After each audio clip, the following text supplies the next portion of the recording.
along with the many other unexplainable feats, undoubtedly left by a highly advanced, highly capable lost civilization. There are the countless examples of extreme precision stone cutting. Not only is this remarkable past capability visible in their many stone walls and fortresses alike, but also in their exquisite artwork. If we look upon the statues of ancient Egypt, for example, the symmetry, along with the proportional precision present within their statues, is not only perfection personified, but unquestionably far too advanced for the so-called academically claimed builders to have achieved. According to the academics, along with their subsequent supposed accurate writings, these extraordinary feats of artistic perfection were somehow created by a group of individuals who were merely equipped with copper tools. Not only is this claim clearly ignorant of reality, but to create such works of symmetrical accuracy was unquestionably the work of a group of individuals far more advanced than even that of the Victorians, let alone those who thrived along the banks of the Nile more than 3,000 years ago. Not only is this precision present along the Giza Plateau, but it is also found at ancient sites all around the world. Masterfully created statues and structures, often carved straight out of stone bedrock, with such vision and artistic prowess that many now presume that the individuals capable of such feats must have had advanced machinery at their disposal.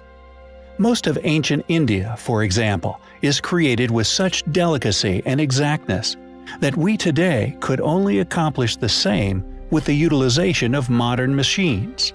Furthermore, many scholars and independent researchers, even a number of highly recognized academic Egyptologists, have reluctantly concluded that many of the basalt, gypsum, and other vases shaped from extremely hard stones, and indeed a number of multi-ton sarcophagus lids, were indeed turned into the shapes we see them as today, on some kind of ancient, enormous lathe. This conclusion is made regardless of the fact that to create such enormous stoneworks on a lathe would have undoubtedly been out of the realms of capabilities for those who are currently claimed as their creators. Not only do the ornamental artifacts of Egypt and much further afield strongly indicate machined working, but there is also overwhelming evidence of these same machines reminiscent of modern stone-cutting equipment present all over the world. Yet, conveniently, it is quietly ignored by the same individuals who have supposedly unraveled the history of these sites. Pumapunku, Giza's basalt floor, other areas throughout Giza, Peru, Malta, the list goes on. All these sites not only indicate an advanced, highly capable constructor, but also possess countless marks that, as of yet, we can only explain logically as having been left by precision, quick rotation, stone-cutting machinery. They are yet another overwhelming collection of evidence, which not only flies in the face of current academic explanation, but proof of an advanced, now lost civilization, having once been responsible for these sites' construction. They are highly compelling. While perusing the many perplexing sites we are yet to cover on our channel, we stumbled across something which could quite possibly be a massive clue, evidence left as to the method of construction of many ancient sites found all over Earth. Our channel has, for a long time, put forward the hypothesis that a highly advanced worldwide civilization once flourished here on our planet. We believe that many of the ancient sites which display unexplained architecture were left by this lost people, placed far within our distant past. And once one begins to investigate these ruins with this possibility in mind, you start to notice some compelling things regarding these amazing sites. For example, the metal clamps we have previously covered, often created using impressive mixes of alloys and somehow poured molten, could now be seen as earlier architectural examples less than the mortarless, mysteriously notched stonework, also found in similar areas all over the world, with the more precise and thus more impressive stonework, seen as a later, more sophisticated method of construction. What's more, although virtually all ancient sites have been dated to the most convenient suspects within known taught history, there also exists the numerous caves and temples, hewn from the solid bedrocks, carved with such accuracy and vision, they elude recreation even by our modern-day technology. And while looking at an amazing rock-cut cave within the site of Mamallapuram, India, a site we are now convinced was left by this same civilization, a curious piece of evidence seemingly presented itself.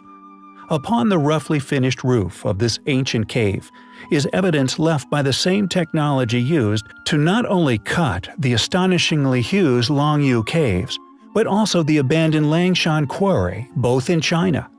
This discovery, we believe, is only just the beginning of a realization that these telltale signatures are present at many other unexplained sites around the world.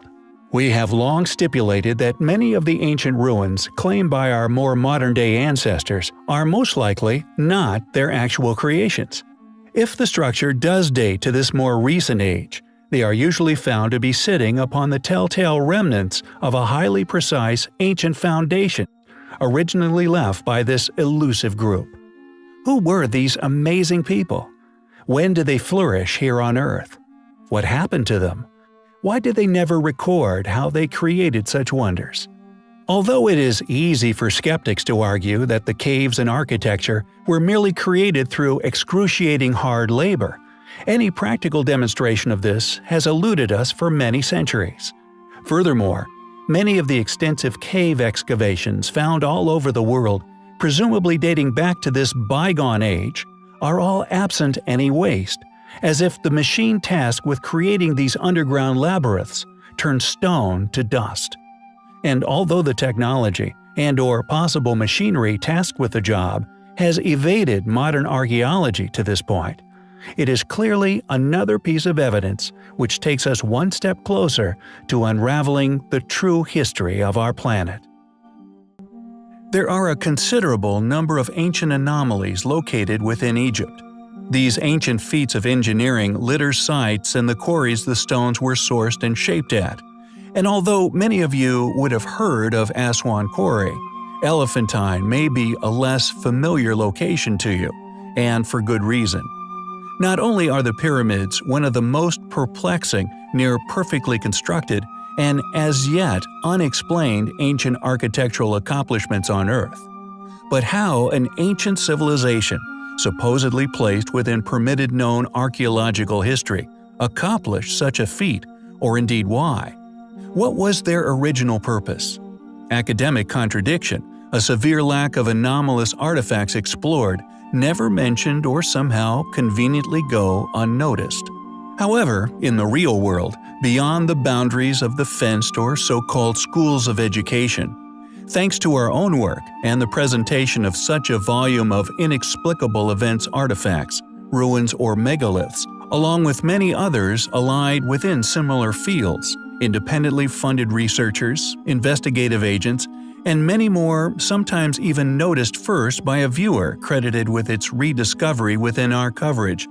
Thanks to all this movement working to expose such enigmas, has meant that not only are these incredible characteristics now being documented, mentioned, popularized, photographed, and studied more and more each day, now being recognized by more and more critically thinking individuals, individually finding evidence of lost technologies that had until then either been undiscovered or deliberately overlooked by the funded academic.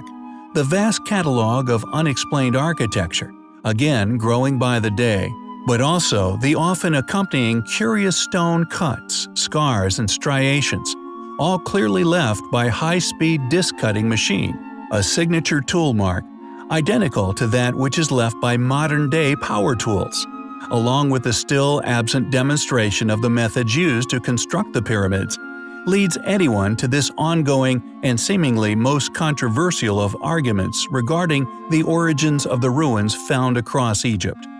The Colossus of Memnon, each one weighing far over 1,000 tons, would sing every morning an amazing ability we have covered in a previous video, a curious characteristic reported all the way up until the Roman era.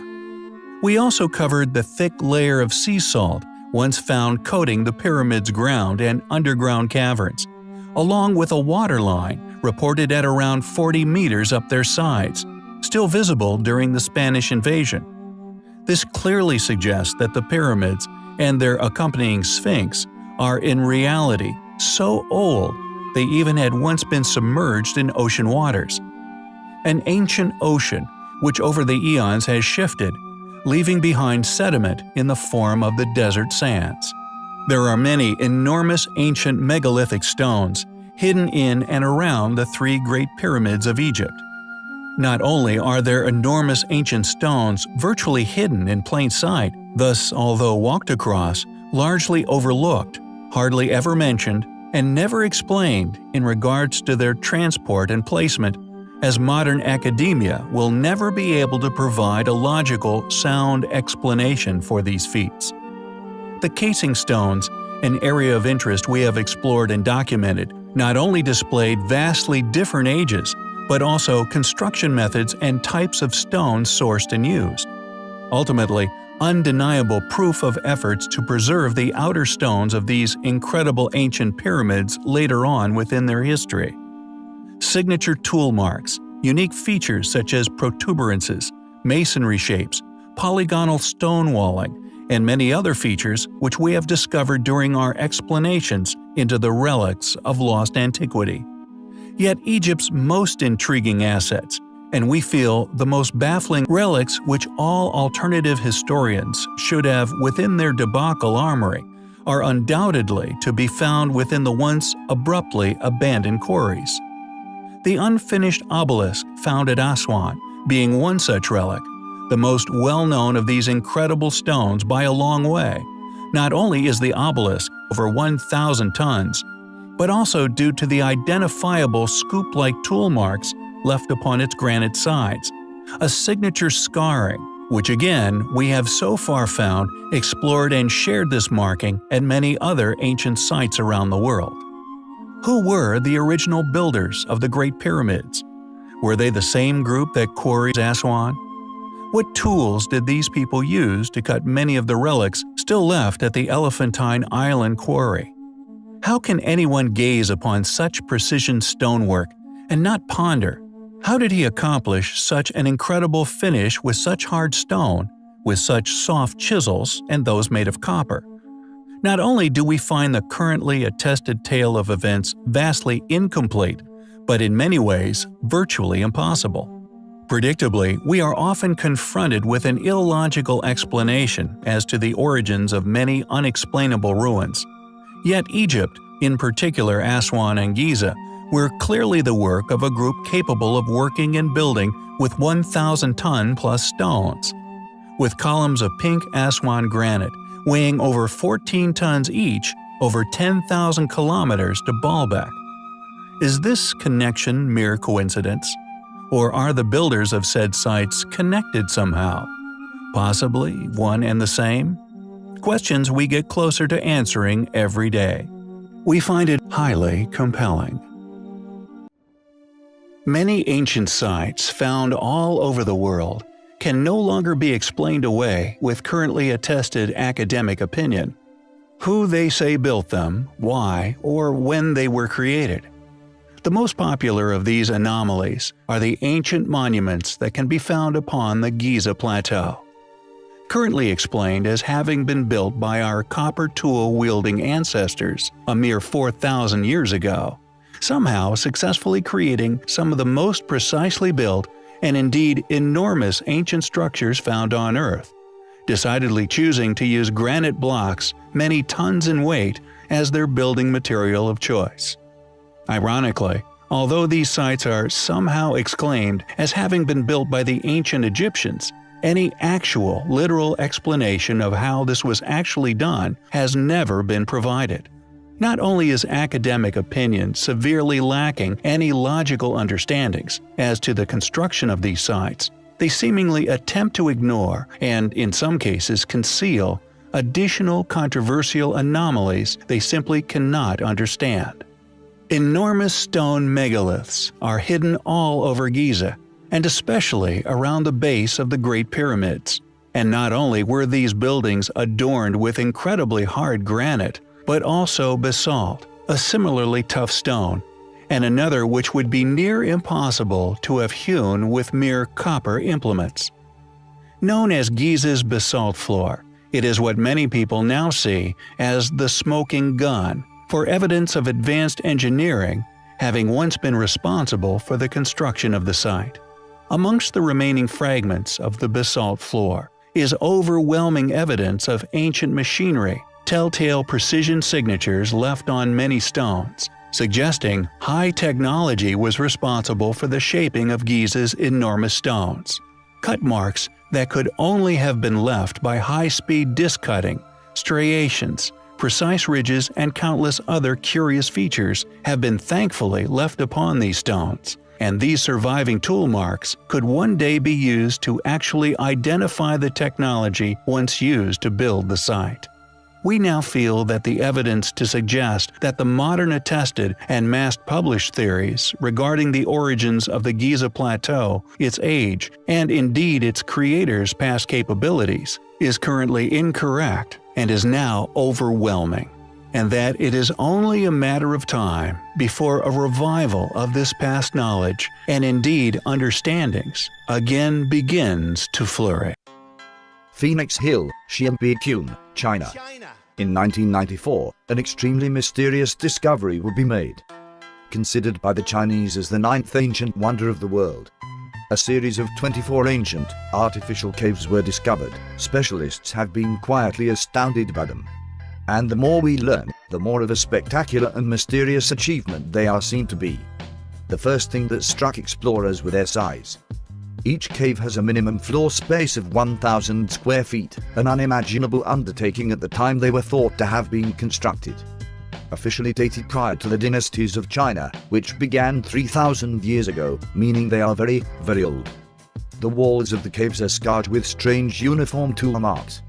The weird thing about the markings is that they are all set on a 60-degree angle. Every single chisel mark within the cave system without exception is on an exact 60-degree cutting angle. This has led many to suspect that the caves must have somehow been dug using advanced machinery. However, because this feature is unique within our current knowledge of ancient structures, the angle of cutting could indeed have been made by hand, with the purpose of decoration, but this would have made the job of cutting them out even more laborious. Additionally, once the caves had been assessed and explored, a remarkable thing was realized. Although the caves were the result of excavating thousands and thousands of tons of rock, this rock seems to have vanished from existence. There is no trace of a spoil pile anywhere to be seen. It is as if the caves have always been there. No traces of their construction has ever been found anywhere, no cave writings, drawings, tools, or human remains, and nothing within historical records. The cave's construction simply doesn't make sense, and any evidence for their construction doesn't exist. Add to this the fact that the cave systems predate Chinese civilization by some time and show evidence of being cut out by machine. And the Longyu caves undoubtedly become a curiosity to scientific explanation and historical understanding, to say the least. These remarkable caves are a very strong and solid piece of evidence to suggest that advanced cultures have already been and gone on this planet, or that visitors of extraterrestrial origin visited the planet prior to human development.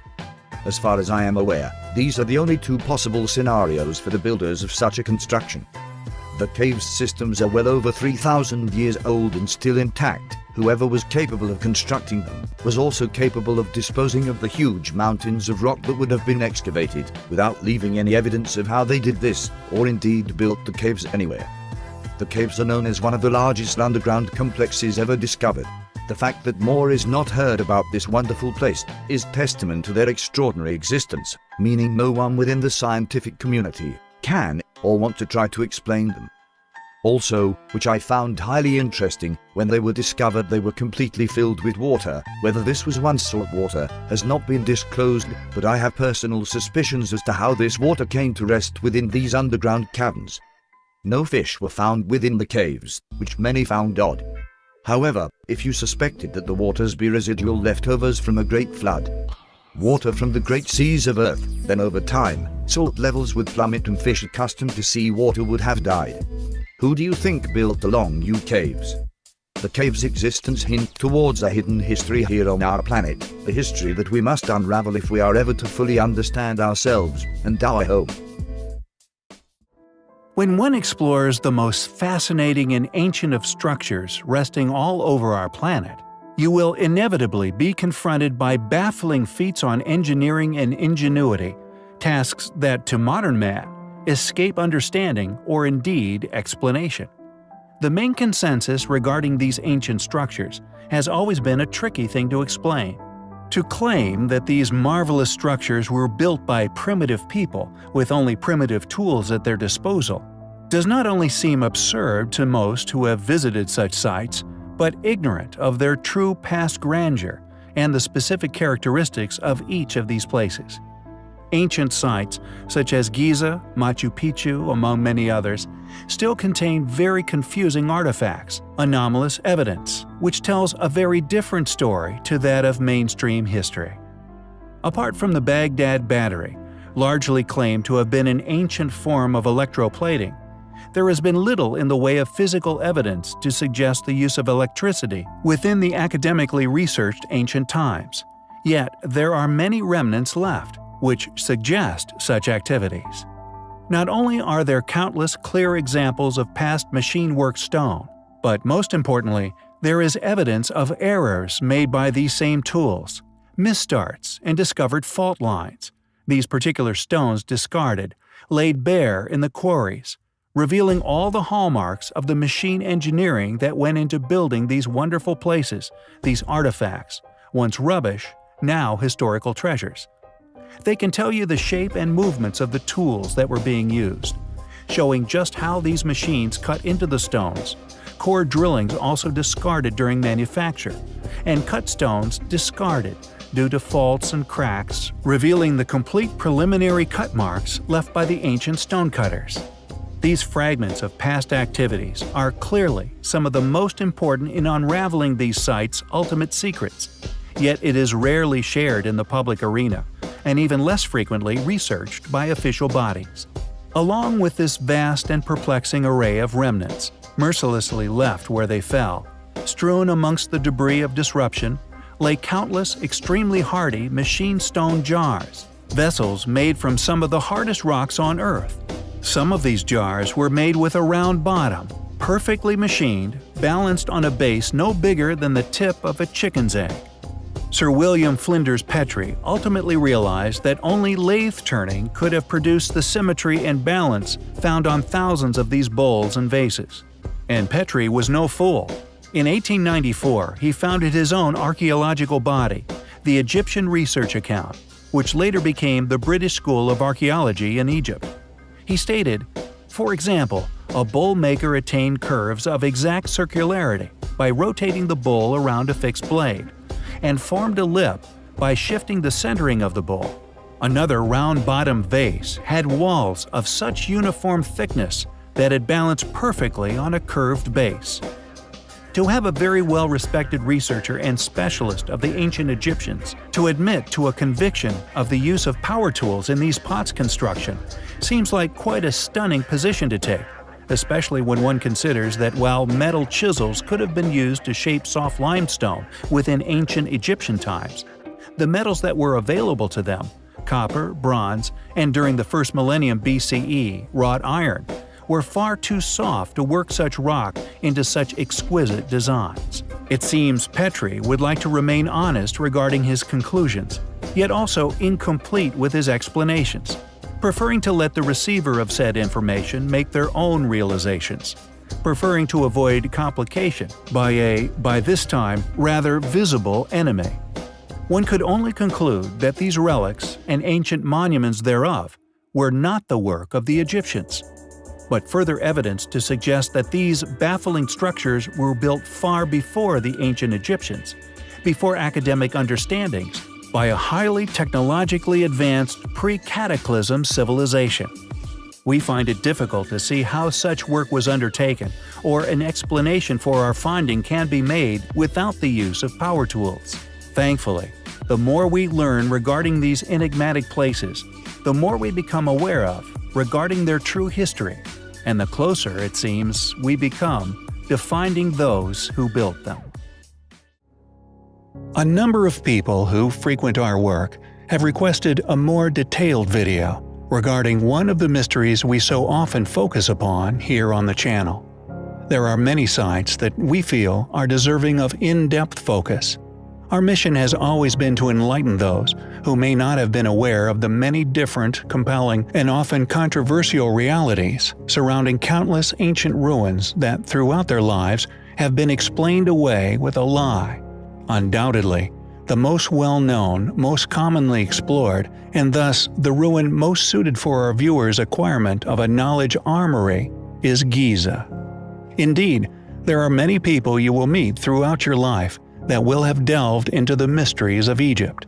However, this experience, unbeknownst to them, may have been fraught with a limited, illogical, academic account regarding the history of Giza's plateau. This video, then, is our gift to our viewer, to prove to all those who act like they know it all how little they actually do. The characteristics of the casing stones are undoubtedly one of our own most noted achievements. We feel little, if any, notice has been given to the facts we have realized regarding these stones, yet the evidence we have found will remain clear for all to see. These casing stones, although of an enormous size, and as such were left by a lost civilization, are far younger than the sandstone in which they encase. Most of these casing stones, unfortunately robbed out during invasions within the last few centuries, are protecting stones which are actually far more eroded and thus far older beneath. However, additionally, we began to wonder just how old could the Great Pyramids be? Could these eroding sandstones actually be concealing a far larger, far older structure beneath? Also discovered here on our channel, the supporting evidence to this hypothesis, most notably along the east side of Khufu and in numerous other places where the smaller sandstones have been robbed out, is, as we suspected, a far larger exoskeleton. We strongly believe these enormous megalithic blocks that we have previously estimated to be many hundreds of tons in weight are actually the original oldest blocks of the pyramids. We also believe that the more modern, currently recognized casing stones were actually inspired by these more heavily eroded, smaller sandstone blocks, now concealing these mammoth megaliths. This makes the layers we believe that adorn the Great Pyramid numbers 3, with the 2 more modern layers being conservation efforts, undoubtedly undertaken at vastly different times within history. Just how old is the Great Pyramid? Just how impressive was ancient Egypt? For example, the oldest surviving obelisk at Heliopolis, and therefore in Egypt, was undeniably cut, transported, and lifted into position at an unknown time in history, using now lost technology and knowledge. It is a stone 20 meters in height, weighing an astonishing 121 tons. And this enormous, unexplainable, impossible monolith is not the only one left upon the plateau. There are many more dotted all over Giza. For example, the sarcophagus of Amenemhet III, a pair of quartzite monoliths, discovered in the early 20th century, hang above this supposed tomb. These gigantic stones effortlessly support the weight above, each estimated to weigh 110 metric tons. The Colossi of Memnon.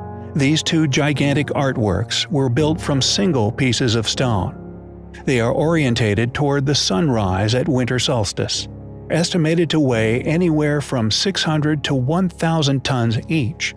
Modern technology allows for the movement of such weights. However, any civilization claimed by academia actually once being responsible for the transportation of such stones is absurd. Who could have possibly transported such enormous stones to these locations? Not only transported them, but worked them into masterpieces they once were, disposing of all waste, presumably also weighing many tons. And there are many others. In the temple east of Khafra's pyramid, for example, there lay blocks regularly, yet quietly estimated to weigh over 400 tons. How can modern academia claim such tasks were undertaken by our modern ancestors? Anyone aware of the true accomplishments involved in the construction of the Giza Plateau must now see this hypothesis as severely lacking any satisfactory explanations. Mortuary Temple of Menkaure still possesses some astonishing unexplained feats. There are some estimates of the blocks within the temple, most notably within the surviving walls of the mortuary, weighing as much as 220 tons. The heaviest granite ashlars, imported from Aswan Quarry many miles away, weighing in at more than 30 tons. There are many incredible, inexplicable features upon the Giza Plateau. Many of them, unfortunately, yet predictably, little shared academically. Yet it remains a place of invaluable existent truths, many discrediting that which are passed off as current academic fact. Giza is an astonishing place, and the one we feel most likely to expose academia once and for all. It is a plateau we find highly compelling.